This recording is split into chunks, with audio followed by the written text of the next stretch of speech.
Live for us. Liz, this is a problem that people saw coming down the road years ago.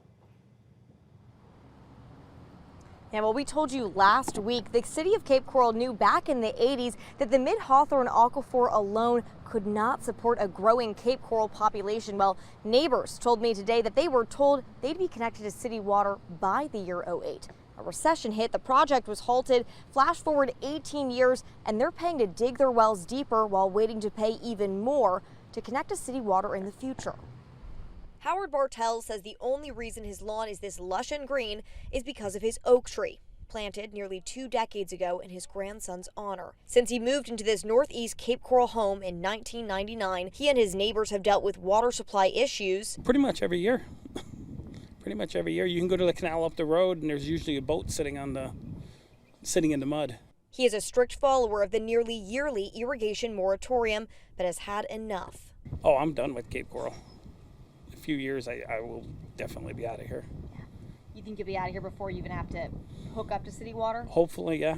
His home relies on a well for water. He and his neighbors have paid at least $10,000 in the last few years to dig their well deeper into the dehydrated Mid-Hawthorne Aquifer. In 2006, we were guaranteed water. When we bought our house, that was our target date. And 18 years later, they still aren't connected. And like everything, it costs a lot more now than it would have back then. It went from $8,000 to $32,000 right now. Then you have to hire a plumber at $12,000. So you're over $40,000. And the people that don't have the money that have to refinance aren't going to be able to afford their mortgage. Back in '08, a water treatment facility went in North Cape Coral to get everyone hooked up. Then the recession hit. The city council halted the project because of the economy. Homes in South Cape Coral got connected. Homes in the north, specifically northeast like Bartell's, did not.